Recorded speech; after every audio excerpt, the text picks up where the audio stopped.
আল্লাহর এক বান্দি পথ ভোলা পথ হারা, বুখারীর হাদিসের মধ্যে রাত হয় ওই আল্লাহর বান্দি এমন একজন বিশ্ব, একজন নারী, একজন মহিলা, ওই আল্লাহর বান্দি মরুভূমির পথ দিয়ে হাঁটতেছে। ওই আল্লাহর বান্দি দেখে রাস্তার পাশে একটা কুকুর জিহ্বা বেড়ে কান্না করে পানি পিপাসার জন্য। হাদিসের বর্ণনাকারী লেখেন ওই আল্লাহর বান্দি তার ওড়না দিয়ে, চামড়ার মোজোটা দিয়ে পানি উঠাইয়া কুকুরকে পান করায় দিল। গায়েবী আওয়াজ দেয়, ও আমার বান্দি, তোর জিন্দেগীর সব গুনাহগুলো মাফ করে দিলাম। অপরদিকে আল্লাহর বান্দি, আবেদা সালেহিন নেককারওয়ালা আল্লাহর বান্দি, এমন কোন আমল নাই যে আল্লাহর বান্দি করে না। এত বড় নেককার পর্দাওয়ালা একজন আল্লাহর বান্দি, কিন্তু ওই আল্লাহর বান্দি একটা বিড়ালকে ঘরের মধ্যে বেঁধে রেখে না খেতে দিয়ে তাকে মেরেই ফেলেছে। গায়েবের থেকে আওয়াজ দেয়, ও আবেদা সালেহিন নেককারওয়ালা বান্দি, তুমি জীবনে যত আমল করেছো সব আমল সব বৃথা হয়ে গেল। জিন্দগি মে বন্দগি তু করনা হে, জিন্দগি বে বন্দগি শর্মিন্দা হে, जिंदगी बे बंदगी शर्मिंदा है। दुनिया में हो दुनिया का तलबगार ना हो, बाजार से गुजर हो खरीदार ना हो। ये दुनिया एक मिसल कागज फूल है, ये दुनिया एक मिसल कागज फूल है। जिंदगी में बंदगी तू करना है, जिंदगी में बंदगी तू करना है। जिंदगी बे बंदगी शर्मिंदा है, जिंदगी बे बंदगी शर्मिंदा है। आए थे हम कुछ न कुछ खरीदने को, आए थे हम कुछ न कुछ खरीदने को। जैसे हो रोशन मेरे कल्ब रूह, वरना कोई चारा दो जहां में नहीं, वरना कोई चारा दो जहां में नहीं। जिंदगी में बंदगी तू करना है, जिंदगी में बंदगी तू करना है। जिंदगी में बंदगी शर्मिंदा है, जिंदगी में बंदगी शर्मिंदा है। আল্লাহু আকবার। আল্লাহর নামটা কি নিতে কষ্ট হয়? সবাই একটু জবান করে বলতো আল্লাহু আকবার। আরো জোরে বলেন আল্লাহু আকবার। আল্লাহু আকবরের ধ্বনি যারা দিবে মুসলমানদের ঈমান আরো তাজা হয়, আর মুনাফিকের অন্তরের মধ্যে ভূমিকম্প শুরু হয়। তো আল্লাহ রাব্বুল আলামিন কি বলেন? ইয়া আইয়ুহাল্লাযীনা আমানু দুখুলু ফিস সিলমি কাফা, হে ঈমানদাররা তোমরা পরিপূর্ণ ইসলামের মধ্যে প্রবেশ করো। দুখুলু দাখিল হোনা, প্রবেশ করা। উদখুলু প্রবেশ করো, ফিস সিলমি কাফা পরিপূর্ণ ইসলামের মধ্যে প্রবেশ করো। আচ্ছা বলেন তো, একটা লোক ঘরের মধ্যে ঢুকবে, এক পা বাহিরে আর এক পা ভিতরে, তাকে কি আমরা কি বলি? মাঝামাঝি পর্যায়ে নাকি ঢুকছে না বাহিরে? কোনটা? মাঝামাঝি পর্যায়ে না? ঠিক আমরা তেমন মুসলমান। কেমন মুসলমান? আমার বাপ দাদা মুসলমান, এই জন্য আমরা মুসলমান। কিন্তু আল্লাহ কি বলছে? উদখুলু, প্রবেশ করো, পরিপূর্ণ ইসলামের মধ্যে প্রবেশ করো। আল্লাহ রাব্বুল আলামিন কুরআনের বিভিন্ন জায়গায় ঈমানদারকে ডেকেছেন আর এক একটা আমলের নির্দেশ দিয়েছেন।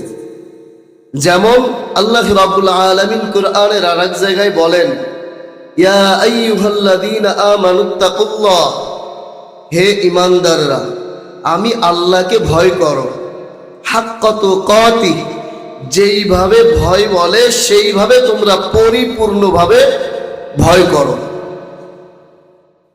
আল্লাহ রাব্বুল আলামিন ঈমানদারকে ডেকেছেন আর একটা আমলের নির্দেশ দিয়েছেন।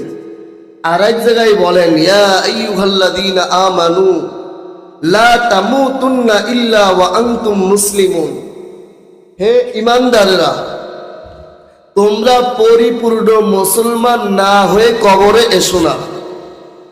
কি বলছে? দেখেন, আমরা যারা ঈমানদার এরা তো মুসলমান হওয়ারই কথা, ঠিক না? একটু হ না বললেন, কথা না বললি তো ওয়াজ করে মজা পাওয়া যায় না। আর আপনার ভিতরে যে ঢুকবে, যদি টিউবওয়েলের নিচে একটা পাতিল রাখেন, সে পাতিলের মুখটা যদি সরায় রাখেন, কিয়ামত পর্যন্ত টিউবওয়েল যদি আপনি চাপেন, জীবনে পানি যাবে? জীবনে যাবে না। আর যদি মুখটা সোজাসুজি থাকে তাহলে কি পানিটা পড়বে। আবার যদি তলে ছিদ্র থাকে, ওই পানি কিন্তু জীবনে দাঁড়াবে না, নিচ দিয়ে চলে যাবে, ঠিক না? তো আমাদের ঈমানের পাতিল যদি ঠিক থাকে তো আমল করলে সে আমলটা দাঁড়াবে। আর যখন ঈমানের তলে ছিদ্র থাকবে তখন যত ওয়াজ করা হোক না কেন কাজ হবে না, কারণ তলে ছিদ্র। তো আল্লাহ ওই সমস্ত ঈমানদারকে ডেকে বলেন, ইয়া আইয়ুহাল্লাযীনা আমানু দুখুলু ফিস সিলমি কাফা, হে ঈমানদাররা, তোমরা পরিপূর্ণ ইসলামের মধ্যে ঢোকো।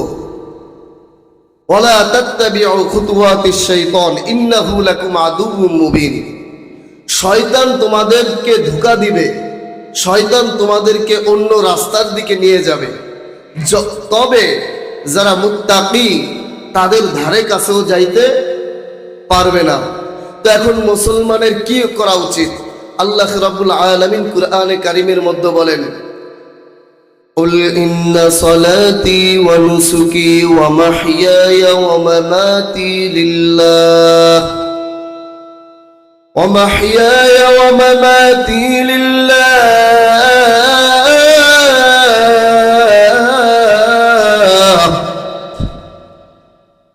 ওয়া মাহইয়ায়া ওয়া মামাতি লিল্লাহি রাব্বিল আলামিন।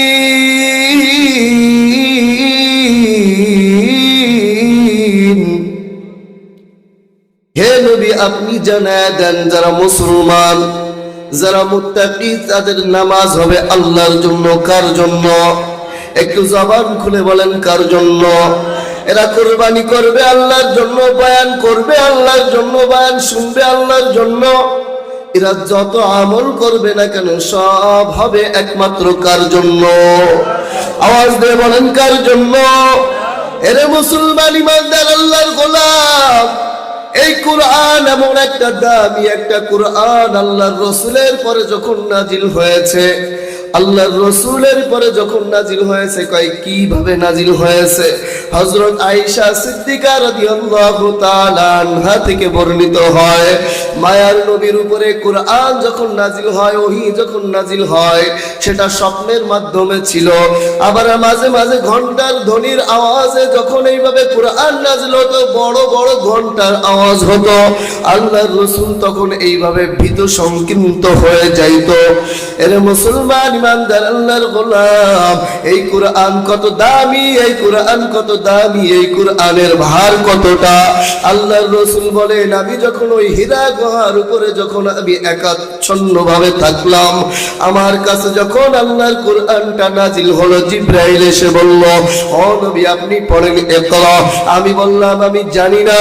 মায়ার নবী বলেন, আমাকে জিবরাইল এমন জোরে চাপ মারলেন, আমার দুনিয়ার সব থেকে বেশি কষ্ট কেমন যেন আমারই হয়েছিল। আবার আমি বললাম আমি পারি না। আবার জিবরাইল আলাইহিস সালাতু ওয়াস সালাম বলেন, ও নবী বলেন ইকরা। আল্লাহর রাসূল বলেন আমি পারি না। আবার চাপ দিলেন, চাপ দিয়ে ছেড়ে দিয়ে বলেন ইকরা। কয় আমি পারি না। আল্লাহর রাসূলকে আবার বুকের সাথে এমন জোরে চাপ মারলেন, এত জোরে চাপ মেরেছে, আল্লাহর রাসূল বলেন দুনিয়ার সব কষ্ট যেন আমার হয়েছে। এরপরে যখন জিবরাইল বললেন ইকরা বিসমি রাব্বিকাল্লাযী খলাক, ও নবী আমার পড়েন আপনার রবের নামে, যেই রব আপনাকে সৃষ্টি করেছে। তখনই আল্লাহর রাসূল বলেন ইকরা বিসমি রাব্বিকাল্লাযী খলাক, খলাকাল ইনসানা মিন আলাক, ইকরা ওয়া রাব্বুকাল আকরাম। আল্লাহর রাসূল এক টানে 5 আয়াত যখন পড়ে ফেললেন, পড়ে ফেলার পরে মায়ের নবী আমার, এখন ওই কোরআন নাজিল হয়েছে, মায়ের নবী আমার বাড়ির মধ্যে চলে আসলেন। বাড়ির মধ্যে এসে খাদিজাকে বলতেছে, জাম্মিলুনি জাম্মিলুনি, আমাকে চাদর দিয়ে আবৃত করে দাও, আমাকে কম্বল দিয়ে আবৃত করে দাও। খাদিজাতুল কুবরা রাদিয়াল্লাহু তাআলা আনহা চাদর দিয়ে আবৃত করে দিলেন। হাদিসের মধ্যে আছে মায়ের নবী আমার ওই চাদরের তলে গুনগুন গুনগুন করে আওয়াজ দেয়, কান্নার আওয়াজ। ভয়ে আমার নবী কাঁপতেছে। খাদিজাতুল কুবরা রাদিয়াল্লাহু তাআলা আনহার কাছে গিয়ে বলে, ও মায়ের নবী আমার, আপনি কান্না করবেন না, আপনি কান্না করবেন না, আপনি ভয় পাবেন না। ও মায়ের নবী আমার, আমি খাদিজা আপনার হাতে হাত লাগাইয়া সর্বপ্রথম ইসলামের মুসলমান হয়ে গেলাম। সর্বপ্রথম খাদিজাতুল কুবরা যখন এইভাবে ইসলাম গ্রহণ করে নিলেন, মায়ার নবী আমার ওহী নাজিল হয়েছে মায়ার নবীর উপরে। এরপরে খাদিজাতুল কুবরা রাদিয়াল্লাহু তাআলা আনহার একজন চাচা ছিলেন। ওই চাচা তাওরাত ইনজিলের উপরে পণ্ডিত্য লাভ করেছিলেন, ইব্রানি ভাষা জানতেন। মুরব্বির কাছে নিয়ে যাওয়া হলো, বলতেছে সমস্ত ঘটনা যখন খুলে বলা হলো, তখন ওই লোকটা বলতেছে, হায় আফসোস, সেই দিন যদি আমি বেঁচে থাকতাম, যদি আমি হায়াতে থাকতাম, আমি যুবক থাকতাম, তাহলে তোমাকে আমার সম্পূর্ণ দিয়ে আমি তোমাকে সহযোগিতা করতাম। যেদিন তোমার আপন লোকেরা তোমাকে তাড়া দিবে, তোমার ঘর থেকে তোমাকে বের করে দিবে, তখন আমি তোমার পাশে দাঁড়াইতাম। মায়ার নবী বলেন, আমাকে কি ঘর থেকে বের করে দেবে আবার আপন জনেরা? তখন তিনি বলতেছিলেন, হ্যাঁ, এর পূর্বে যত নবী আসছে সবাইকেই ঘর থেকে বের করে দিয়েছে, আপন জনেরা তাকে তাড়ায়া দিচ্ছে। এর মুসলমান ইমানদার আল্লাহর গোলাম, মায়ার নবী আমার কুরআনের দাওয়াত দেওয়ার জন্য যখন বের হয়, কুরআনের দাওয়ার জন্য যখন তায়েফের ময়দানে আমার মায়ার নবী চলে যায়, ওই মায়ার নবীর গায়ে ছোট ছোট কাফেরের বাচ্চাগুলো এইভাবে পাথর মারতে থাকে। মায়ার নবী আমার বলতেছে, আমাকে পাথর মারবি না, আমি পাগল না, পাগল না। মায়ার নবী বলেন, আমি পাগল না, আমাকে পাথর মারিও না। ওই ছোট ছোট কাফেরেরা এমন ভাবে তাকে পাথর মারতেছে, হাদিসের মধ্যে আসছে মায়ার নবীর আমার শরীর মুবারক ফেটে রক্ত বের হয়, জুতা মুবারকটা আটকে যায়। মায়ার নবী আমার আসমানের দিকে বলে, ও দয়ার মালিক, আপনি সাক্ষী থাকেন, আমি পাগল না, পাগল না। এদিকে আমার মায়ার নবীর রক্ত মোবারক বের হয়ে যায়। তখন আল্লাহ জিব্রাইলকে বলে, ও জিব্রাইল, তাড়াতাড়ি করে যাও, ওই রক্তের ফোঁটা যেন জমিনে না পড়ে। যদি জমিনে পড়ে তাহলে জমিনকে আমার হুকুম দেওয়া লাগবে না, এমন একটা জলজলা শুরু হয়ে যাবে, গোটা দুনিয়া শেষ হয়ে যাবে।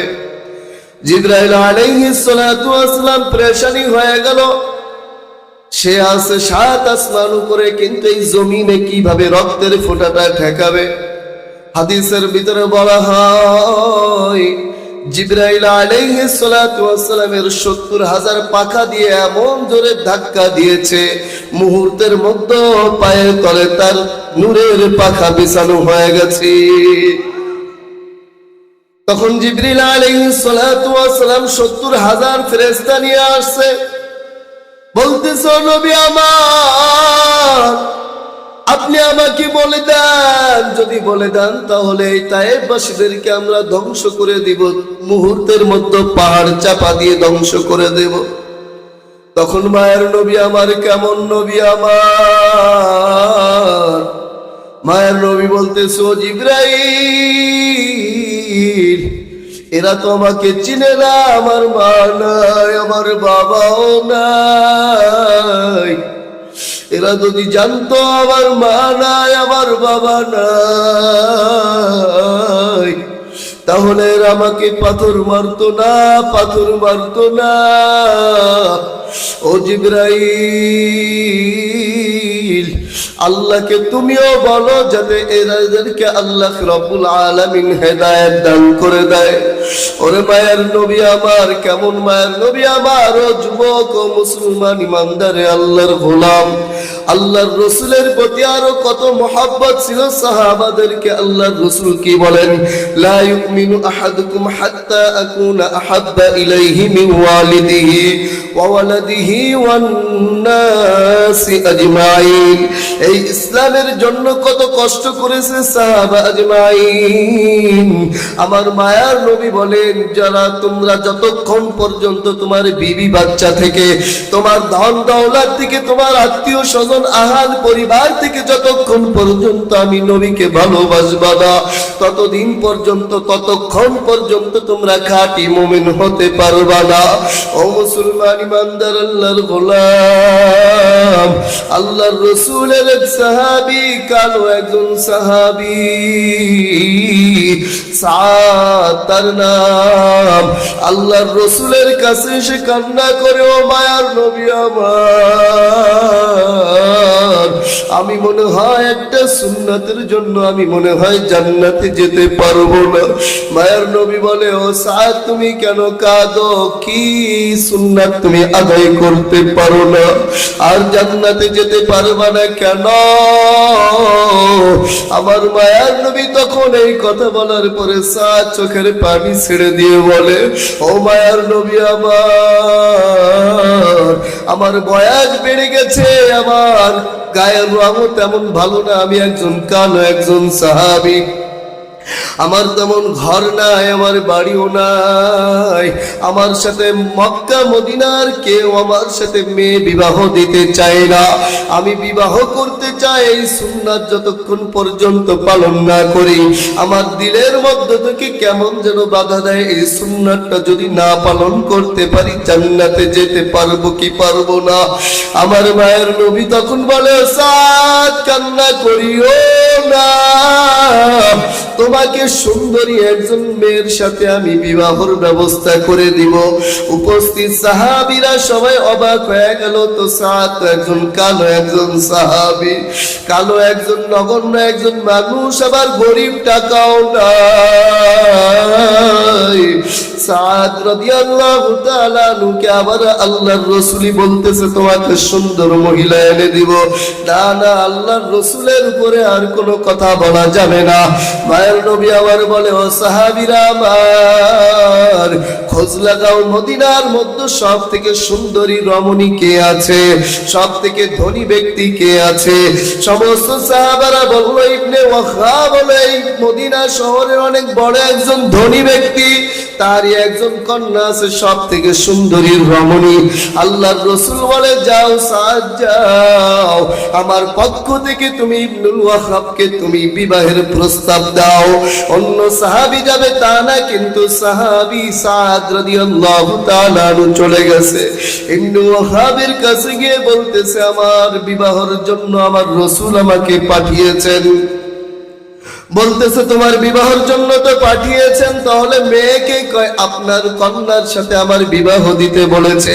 ইবনুল ওয়াহাবের মাথাটা গরম, কয় হায় হায় আমার মেয়ের জীবনটা আমি নষ্ট করতে চাই না, তোমার তো টাকা পয়সা কোনো কিছুই নাই, আবার গায়ের রঙও কালো, আবার বয়সও বেড়ে গেছে, মেয়েকে বিবাহ দিতে চায় না। যখন ফিরায় দিছে কয় না না যাও। জানালা খুলে ওই কন্যা রমণী ডাক দিয়েছে দাঁড়াও সাদ দাঁড়াও, বাবার সামনে একটু আসো, আমি কথা বলতে চাই। পর্দার আড়াল থেকে বলতে চাই সাদ তুমি একটু বলো তোমাকে কে পাঠিয়েছে? কয় রাহমাতুল লিল আলামিন পাঠিয়েছে। ও সাদ তুমি আবার একটু বলো তোমাকে কে পাঠিয়েছে? কয় আমার মায়ার নবী পাঠিয়েছে। তিনবার বলার পরে ওই মেয়েটা বলতেছে আব্বু আপনি কি শোনেন না আমার মায়ার নবী আপনার দরজায় মেহমান পাঠাইছে, আর আপনি আমার নবীর মেহমানকে ফিরায় দেন ফিরায় দেন। এটা হতে পারে না, বলেন আমি রাজি আছি, সংসার করব আমি, আল্লাহ আমাকে যে কোনো ভাবে চালাইবে আমি রাজি হয়ে গেলাম। এর মুসলমান ইমানদার আল্লাহর গোলাম, এদিকে আমার মায়ার নবী বিবাহের ব্যবস্থা করে যখন বিবাহ পড়াবে তখন সাদকে বলতেছিল সাদ ও সাদ তোমার কাছে দিল মোহর দেওয়ার মতো কোনো কিছু আছেনি? সাদ তখন চোখের পানি ছেড়ে দিয়ে বলেন মায়ার নবী আমার কাছে আমার পরনের পোশাক ছাড়া কিছু নাই। তখন সাহাবীদের থেকে 400 দিরহাম নিয়ে নিয়ে বিবাহ সম্পূর্ণ করবে। তখন বলতেছিল 200 দিরহাম তোমার বিবাহের জন্য দিবা, আর 200 দিরহাম দিয়ে তুমি তাকে কিছু কেনাকাটা করে দিবা। এদিকে যুদ্ধের দাওয়াত চলে আসছে, যুদ্ধের ডাক চলে আসছে। মায়ার নবী আমার কিছু সাহাবীদেরকে নিয়ে যুদ্ধের ময়দানে চলে যায়। অপরদিকে সাদ বিবাহের জন্য কেনাকাটা করতে যায়। কেনাকাটা করতে গেলে ওই দোকানের মধ্যে আওয়াজ দেয় কদ কুতিলা মুহাম্মদ, মুহাম্মদ আর দুনিয়ায় নাই। আবার অন্য জায়গা থেকে আওয়াজ দেয় মুহাম্মদের কপালটা ভেদ করে তীরটা ঢুকে গেছে। তখন সাদ রাদিয়াল্লাহু তাআলা কেমন মহব্বত কেমন মহব্বত। ও গোবিন্দপুর এলাকার মুসলমান, ও কলিজার টুকরা যুবক, একটু দিলের কান লাগাইয়া শোনো আমার মায়ের নবীর কেমন মহব্বত। সাহাবী ওই কালো একজন সাহাবী দিরহামটা আসমানের দিকে উঠাইয়া বলতেছিল আল্লাহ আপনি সাক্ষী থাকেন, এই টাকা দিয়ে আমি অন্য কিছু কিনবো না। যেই দুনিয়া আমার নবী নাই সেই জায়গায় আমি সাদ বিবাহ করতে যাব এমনটা হতে পারে না। সাদ একটা ঘোড়ার একটা তরবারি কিনে যুদ্ধের ময়দানে যায়। অপরদিকে আমার মায়ার নবীর হেলমেটটা ভেঙে তীরটা যখন ঢুকে গেছে, আমার মায়ার নবী বেহুশ। ওমরে ফারুক রাদিয়াল্লাহু তাআলা আনহু পাগলের মতন চিল্লায়, পাগলের মতন কান্না করে। ওই তীরটা দাঁত দিয়ে কামড় দিয়ে যখন বের করতে চায় ওমর রাদিয়াল্লাহু তাআলা আনহু দুইটা দাঁত খুলে পড়ে যায়।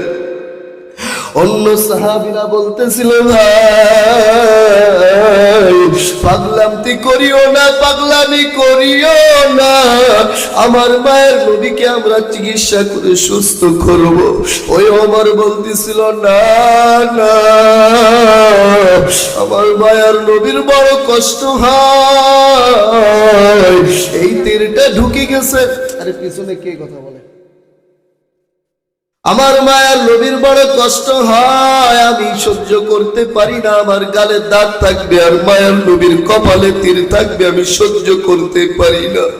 ওরে মুসলমান ইমানদার আল্লাহর গোলাম, কেমন মহব্বত, কেমন মহব্বত, একটু দিল লাগা শুনো।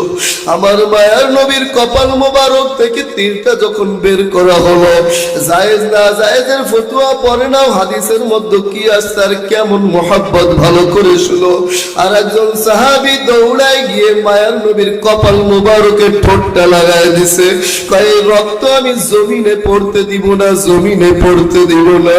আমার মায়ার নবী আমার যখন নাকি হুশে আসছে, তখন বলে, ও সাহাবী আমার, তাড়াতাড়ি খুঁজো খুঁজো, আমার সাহাবীরা কোথায় কে শহীদ হয়েছে সবাইকে খুঁজে আনো। সাহাবীরা সবাই খুঁজে আনতেছে, 68টা লাশ খুঁজে পেয়েছে, আর 2টা পায় না। আমার মায়ের নবী বলে, না না, আমি স্বপ্ন দেখেছি, আর আল্লাহর রসুলের স্বপ্ন হলো এটা ওহী। আমার মায়ের নবী বলে, আমি 70টা উট জবাই করেছি, অতএব 70 জন সাহাবী এখানে শহীদ হয়েছে, তাদেরকে একত্রিত করো। আমার মায়ের নবী যখন এই কথা বললো, সমস্ত সাহাবীরা সব দিকে ছড়ায় গেছে। দেখে পাহাড়ের এক পাশে একটা লাশ পড়ে আছে, তার হাতের কবজিটাও কাটা। অপর দিকে তাকায় দেখে অপর হাতের কবজিটাও বড় কাটা। আবার আর একদিকে তাকায় দেখে মাথার কল্লাটা অন্য জায়গায় ফেলানো, প্রত্যেকটা অঙ্গ প্রত্যঙ্গ টুকরা টুকরা করে ফেলানো, সব একত্রিত করেছে। মায়ার নবী বলে, আমার সাহাবীরা বলতেছে, আমরা তো এই লাশটাকে চিনতে পারি নাই, চিনতে পারি নাই। মায়ার নবী আমার কাছে গিয়ে বলতেছে, তোমরা চিনতে পারো না, এটা তো আমিরে হামজার লাশ। এমন ভাবে আমির হামজাকে কেটেছে, টুকরো টুকরো করে ফেলাইছে।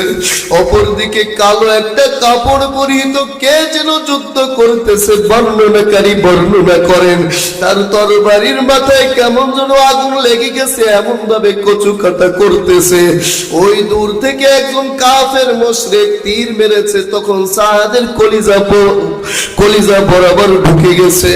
সাদ জমিনের মধ্যে পড়ে গিয়ে ছটফট করে। আমার মায়ার নবী দৌড়ে গিয়ে সাদকে যখন উরু মুবারকের উপরে শোয়াইলেন, আল্লাহর রাসূল বলেন, ও সাদ, তুমি কেন আসছো? তোমাকে না আসতে নিষেধ করেছি রে সাদ। ও সাদ, তুমি কেন আসছো? তখন মায়ার নবীকে সাদ বলে, ও মায়ার নবী আমার, আজকে আমি যদি না আসতাম তাহলে আপনার উরু মুবারকে মাথা রেখে আমি বিদায় নিতে পারতাম না।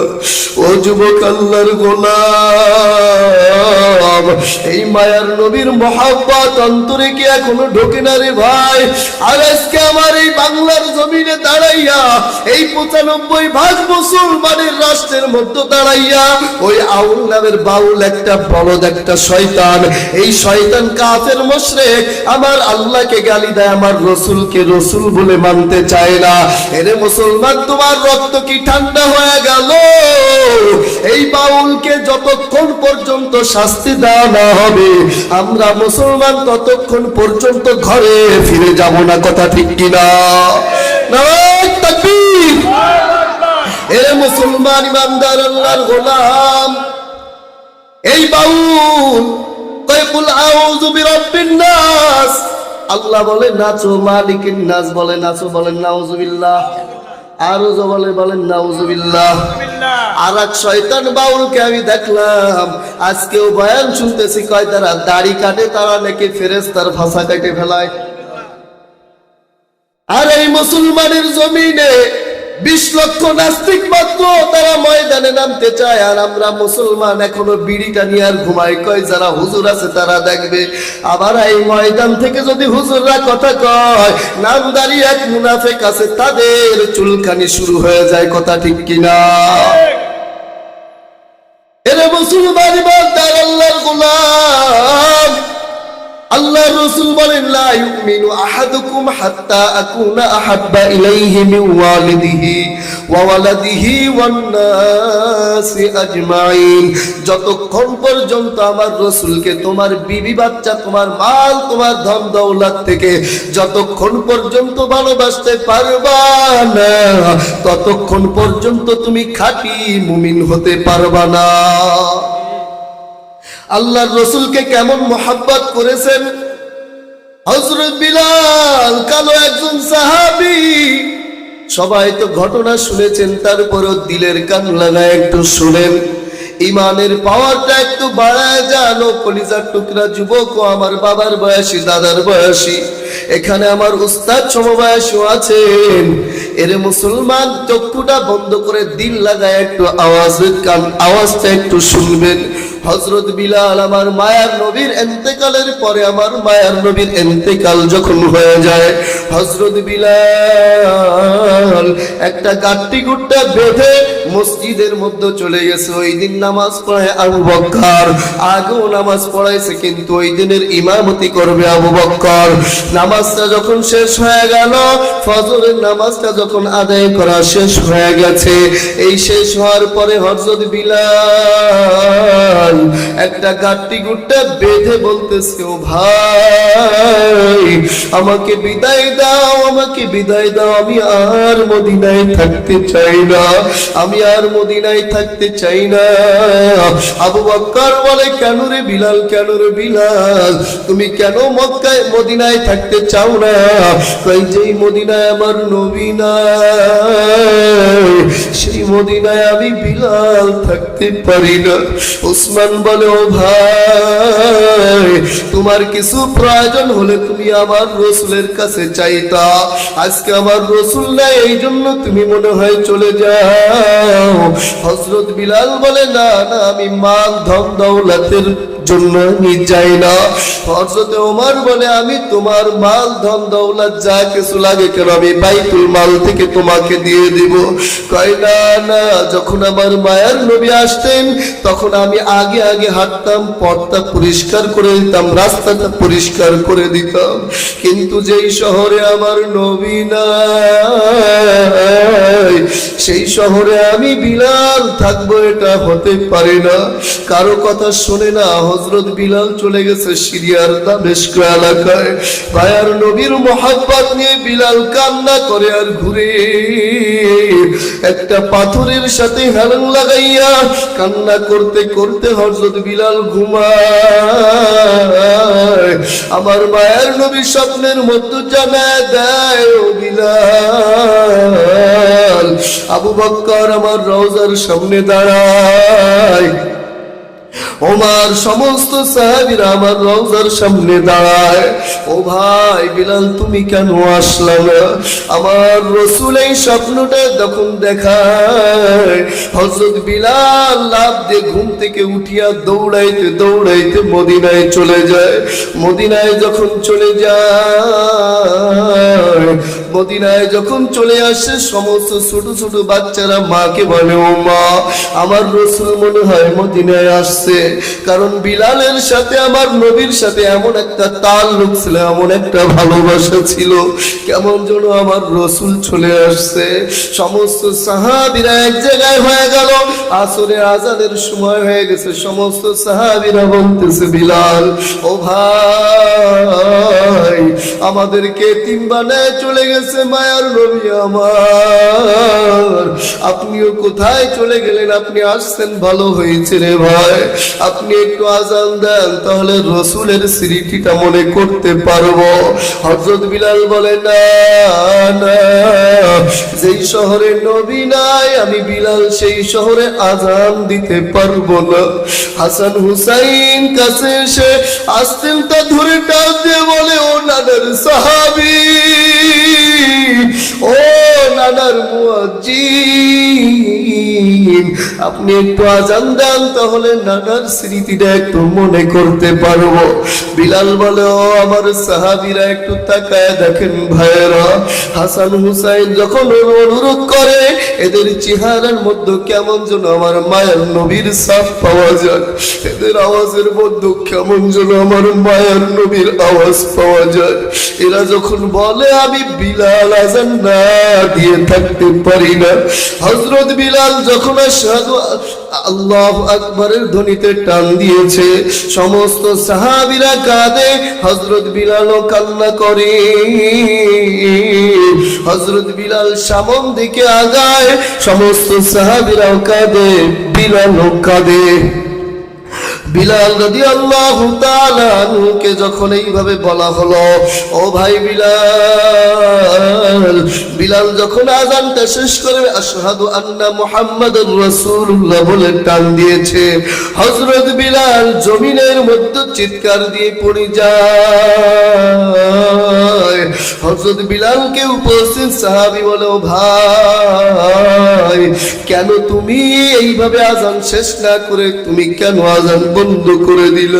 হযরত বিলাল বলে, আমি যখন আশহাদু আন্না মুহাম্মাদুর রাসূলুল্লাহ বলতাম, আমি একটু তাকায় দেখতাম, বাঁকা নজরে তাকায় দেখতাম আমার মায়ার নবী মেম্বরের দিকে বসিয়া আমি বিলালের দিকে তাকায় আছে।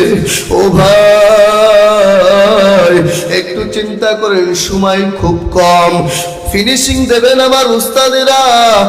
এরে ভাই, একটু ভালো করে শুনে, এই মায়ার নবীর কেমন মহব্বত ছিল, কেন মহব্বত ছিল, কেন মহব্বত ছিল। আল্লাহর রাসূল বলেছেন, ওই জাহান্নাম কিন্তু সত্য, জান্নাত কিন্তু সত্য। এখনো সময় আছে। ইয়া আইয়ুহাল্লাযীনা আমানু দুখুলু ফিস সিলমি কাফা, পরিপূর্ণ ইসলামের মধ্যে প্রবেশ করো। পরিপূর্ণ ব্যাখ্যা কি? কয়েকটা বোতলের ভিতরে যদি পানি রাখা হয়, এক ফোঁটা যতক্ষণ পর্যন্ত পানি দেওয়া যায় ততক্ষণ পর্যন্ত বোতলটা অপরিপূর্ণ থাকে। ওরে মুসলমান, ঈমানের মধ্যে যতক্ষণ পর্যন্ত একটা ঈমানের রকম বাকি থাকবে ততক্ষণ পর্যন্ত আমাদের উপরে এই আদেশ জারি থাকবে। আর আদেশ যদি পালন না করিয়া কবরে যাও, ওই কবরের মাটি এমন জোরে চাপ মারবে, পাঁজরের হাড্ডি ভেঙে চুরমার হয়ে যাবে। শুধু তাই নয়, ওই কিয়ামতের ময়দানে সূর্যটা মাথার উপরে যখন চলে আসবে, এমন জোরে তাপ মারবে, বেঈমান নাফরমানের মাথার মগজগুলো টাস টাস করে ফেটে যাবে। অপরদিকে জাহান্নামের বিকট আওয়াজ, হাল মিন মাজিদ, ও আল্লাহ, আমার পেটের মধ্যে বড় ক্ষুধা, তাড়াতাড়ি করে খানা দাও। ওই হাসরের ময়দানে কেউ কাউকে চিনবে না। ইয়াউমা ইয়াফিরুল মারউ মিন আখি, ভাই পালন করবে, বোন পালন করবে।